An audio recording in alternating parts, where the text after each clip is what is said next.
নাই এই কথাটো এটা বিভ্ৰান্তিমূলক কথা। অসম চৰকাৰে কেবিনেটৰ সিদ্ধান্ত লৈছে গো মাংস নিষিদ্ধকৰণ কৰা নাই।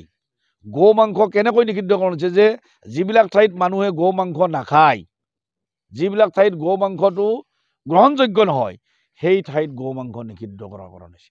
আৰু অসমত যিসকল ইছলাম ধৰ্মী আমাৰ লোক বসবাস কৰে, যিসকলে গো মাংস গ্ৰহণ কৰে, তেওঁলোকে এটা নিৰ্দিষ্ট সীমা সংখ্যাৰ ভিতৰত এটা গণ্ডিৰ ভিতৰত এটা আচাৰ ৰীতি নীতি জৰিয়তে এই মাংস সেৱন কৰাৰ কাৰণে, এই মাংস মানে খোৱাৰ কাৰণে কোনো ধৰণৰ বাধা বিঘিনি অসম চৰকাৰৰ কেবিনেটে সিদ্ধান্ত লোৱা নাই। গতিকে গো মাংস সেই ঠাইত নিষিদ্ধ যি ঠাইত গো মাংস খোৱা নহয়, যি ঠাইত গো মাংস গ্ৰহণযোগ্য নহয়।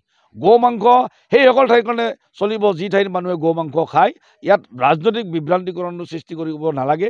মুখ্যমন্ত্ৰী ডাঙৰীয়াই যিখিনি কথা কৈছে, কেবিনেটে যিখিনি কথা কৈছে, সেই কথাখিনি বিকৃতকৰণ হ'ব নালাগে, সেই কথাখিনি উচিত ব্যাখ্যা হ'ব লাগে। এইটো আচলতে সময়ৰ আহ্বান। এইটো অসম গণ পৰিষদ দলৰ আপোনালোকে জানে যে পুৰণা যিটো বৰপেটা লোকসভা সমষ্টি আছিল 85 চনতে আতাউৰ ৰহমান ডাঙৰীয়াক ইয়াত MP বনাইছিল। কিন্তু পিছত একমাত্ৰ ইয়াৰ কাৰণে দায়ী হৈছে কংগ্ৰেছ দল।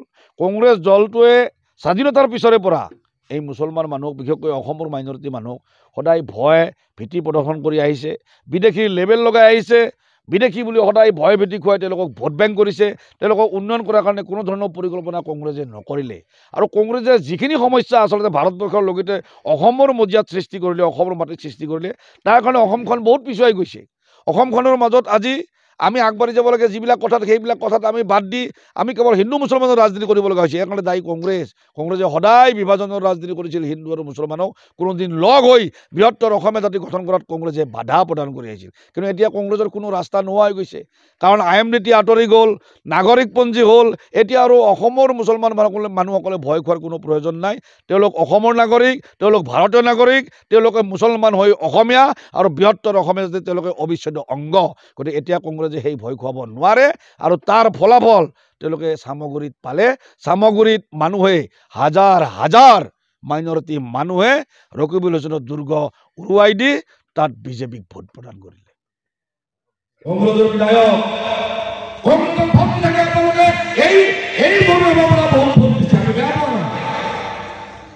আপোনালোকে বিজেপি আৰু AGP বেয়া পাই ভোট দিছে, আমি বেয়া পোৱা নাই। কিন্তু সেইজন জাকিৰ হুছেইন চিন্তাৰে বিজেপিৰ মুখ্যমন্ত্ৰীৰ পকেটত সোমাই কাম কাজ কৰি থাকে। লোকসভা নিৰ্বাচন আৰু ৰাজ্যসভা নিৰ্বাচনত বিজেপি ভোট মাৰি তিনিটা বহু কিন্তু লাভৱান হয়। কি লাভ? আপোনালোকে ভোট দিয়ে কংগ্ৰেছক আৰু আপোনালোকৰ সেই প্ৰতিনিধিয়ে বিজেপি ভোট দিয়ে, কাৰণ ডাইৰেক্ট ভোট দিয়াটো কি অসুবিধা? গতিকে এইবাৰ চামগুৰি মানে কি কৰিলে যে ইনডাইৰেক্ট নহয়, আমি ডাইৰেক্ট জিতাই দিলে। কি কোনখন শুদ্ধ হ'ল? গতিকে সেইদিন নাই, এইখন ভাৰতবৰ্ষ, এইখন অসম, ইয়াত হিন্দুৰ যিমান মৰ্যাদা আছে, এজন মুছলমান ব্যক্তিৰো সমান গণতান্ত্ৰিক অধিকাৰ আৰু মৰ্যাদা আছে। আমি সেই মৰ্যাদা প্ৰতিষ্ঠা কৰিব লাগিব। গতিকে এই কথাবিলাক আপোনালোকে দলিয়াই পেলাব। এতিয়া সেইবিলাক কথা ৰাজনীতিত নাই। হিন্দু মুছলমান এইবিলাক কথা ৰাজনীতিত নাই। ৰাজনীতিত কি আছে? মোৰ ৰাস্তাটো পকী নহয়, মিলি হাইৱে হ'ব। দলং গোটেইকেইখন পকী হ'ব লাগে, বিদ্যালয়টো পকীকৰণ হ'ব লাগে, পৰিয়ালৰ সকলো দুখীয়া মানুহে গাঁওখনো ঘৰ পাব লাগে, চৰকাৰী ঘৰ পাব লাগে, অৰুণোদয় পাব লাগে, ছাত্ৰ ছাত্ৰীসকলে মানে স্কলাৰশ্বিপ পাব লাগে, দুখীয়া মানুহে মেডিকেলত যোৱা ট্ৰিটমেণ্টৰ কাৰণে সহায় পাব লাগে। এতিয়া সেই ৰাজনীতি আৰম্ভ